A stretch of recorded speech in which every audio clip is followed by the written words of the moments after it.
afternoon, morning, whatever time of day it is for all you genius homeschoolers and educators and teachers and remote learning instructors. This is for you. So today is Fun Friday, and this is a SEL activity that students are working on. So I have that displayed on this monitor, and that is being shared on this screen. I can enlarge it and make it large, but I'm also doing some other work as well. And so on this side of the screen, I am looking at the chart that we're going to be using for math to have a math interview. And then here I can also see what's going on in the chat and respond to students' questions as well while I'm still sharing. I can also see what they're talking about in the chat if I have it open, and make some adjustments as we're teaching. On this screen, you see the bottom computer. That one is the share screen, so I can see what they see to make sure that they are seeing what I want them to. On this monitor is the lesson that we're going to do next, so that's already prepped and ready to go, a review lesson. We're going to be doing a text structure sort, a color-coded sort. And so we're continuing on from a lesson that we did yesterday, and we're going to review, and then they're going to get into breakout rooms to complete a sort with text structures and signal words and examples of those signal words from a text entitled, "Why Do Volcanoes Erupt?" from Common Lit. They will eventually take that Common Lit assessment. Now, Common Lit scores itself. I only have to do one scoring, and that is of the writing. They are similar to standardized questions. They are Common Core correlated, and we will use that. They're able to annotate on there as well. I have the PDF document on here, so they have access to that, and that's what they're using to do their color coding. I also have the documents for the informational text structure clues and the document for the bookmark that they have that they'll be using as well for this assignment. So all of that is used through Kami. So here is the document. Yesterday we did a lesson where we color-coded. They color-coded in groups. And so today they're going to take that and they're going to complete a document that is a word sort. But right now, while I'm setting all of that up and making sure that's ready to go for the lesson, they're working on the Jamboard from the SEL activity. I have lo-fi music playing in the back. It's culturally relevant, a little hip hop, lounge music, almost like when we go to the clubs or the lounge as adults. Their questions for their Jamboard are right here, and students are answering. This particular task is a writing task, so they are to edit, revise for gums, for their cups and gums. And then here's the document that we're going to do that we've been color coding. Now, because I went over this with another class, I'm going to undo everything that I did from the other class. So all of that is going to get erased, and I'm going to take all of that away for this next class. And that is a lesson that we would have done in the classroom. They would have gotten in groups. They might have done some cutting and pasting instead to do some tactile stuff. But for this and distance learning, we do the best that we can to still kind of meet the needs of the students, make it differentiated, make it culturally relevant, and also make it rigorous for them as well. Hopefully this has been something that you have got a little bit of piece of information from that will help you, whether it's in a distance learning remote format or whether it's in the in-person format. These are all resources that are great. You know how to pull a resource together. It's all about how to implement them and make it flow. The key to remote instruction is having everything prepared, tabbed up, and ready to go. That is the key. And having an activity that they can work on asynchronously while you make sure everything is up for the next lesson. Tech tip for today.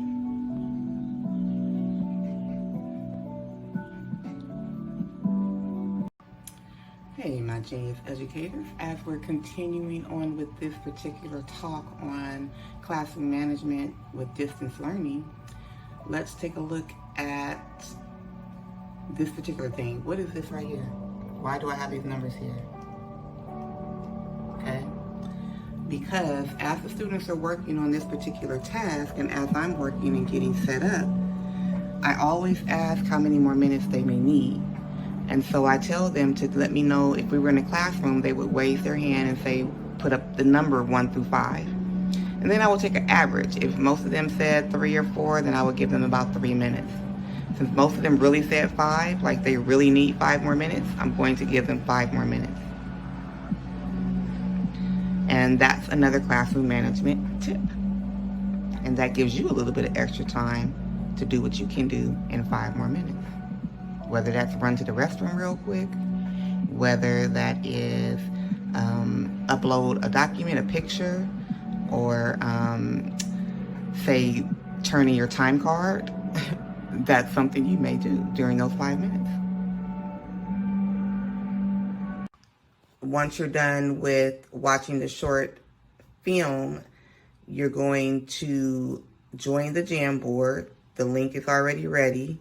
Once the video is over, I'll hit enter and you can join the Jamboard, and then you'll start to answer the questions that are on the Jamboard.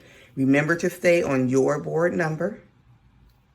Okay, your board number when you join the Jamboard. And then we'll pick up with our lesson on text structure right after that. We'll work on it.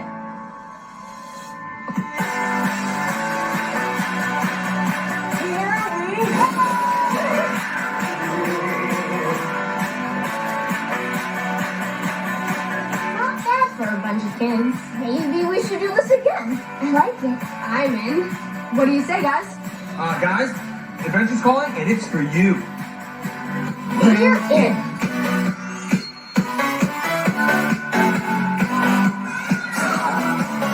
Do you need help? It's okay. I want to help you.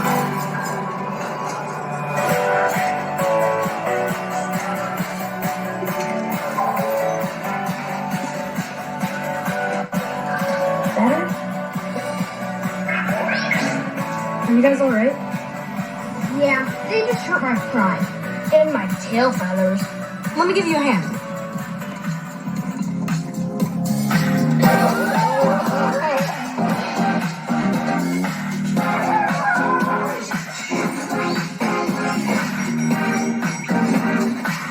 Friendship really did save the day.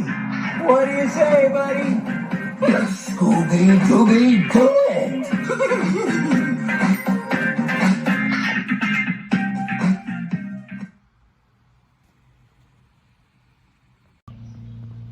I'll share the second one. My tips on making a friend is to go up to the person kindly and start making a conversation with them.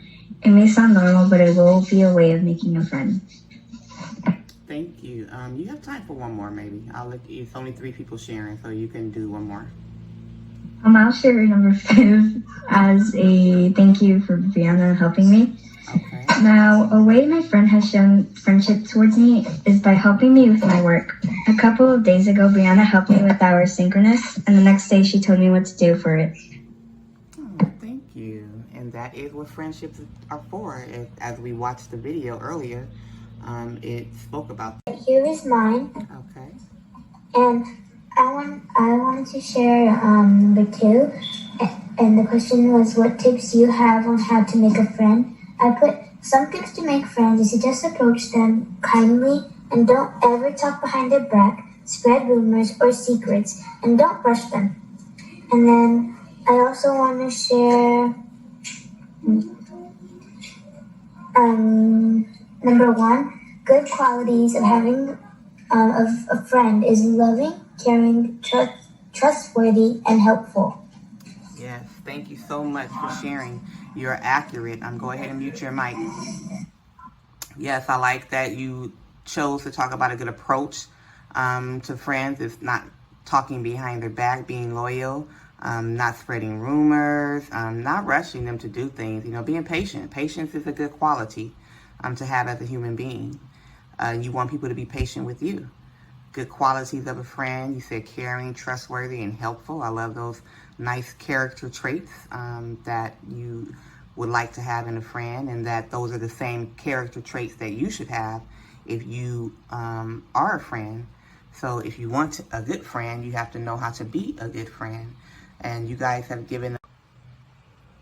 I wanted to share number 4, which I think the question was, what do I do for friendship? And I wrote, one way I have shown my friendship is by standing up for them. Another thing I did is caring for them.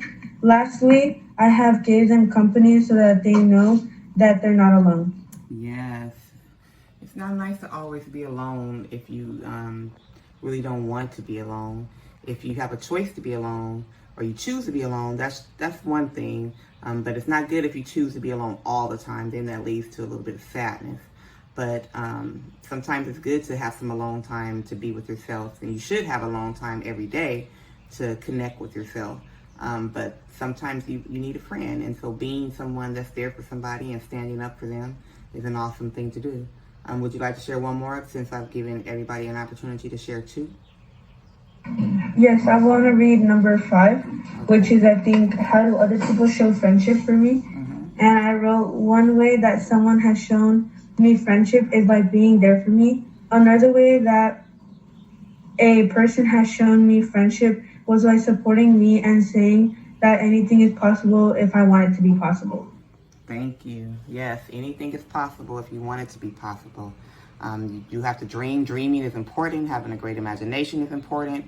And then working towards and doing actions that lead you, positive actions that lead you towards your dreams and your goals, your positive dreams and goals is important. And having friends that are with you and help you with that and support you with that is very a nice thing to have. Thank you for sharing. This is my board, and the one I want to showcase is number 1, which is what are the qualities of a good friend, which is a pink sticky note on the fridge, in the refrigerator. What I wrote is the qualities of a good friend are they are nice, kind, and they care about you, and you always have each other's back, and you guys can Scooby-Doo it together. That's cute, and I like how you use some stuff from the video source that we watched earlier. You have time to share one more. Okay, the other one I want to share is number 3, which is the blue sticky note, and the question was, do I have any friends or friends in the school or community? What I said is, yes, I actually do have friends in my school. I'm glad I was able to become friends with them. Without them, I don't think I'll be the same. They make me laugh, they let me have fun, and make me feel happy inside. Thank you for sharing, Catalina. I really appreciate. I see how one of your classmates commented in the chat about how you have that they liked your board and it was cute. And I hadn't seen your board yet until just now, and I see why they said that, because of the different graphic skills that you use and your creativity and art skills that you use, the same way you do it when you share your art, your actual art. So that's a good skill to showcase to the other students, how they can be creative with what they're doing. Very cool. Same.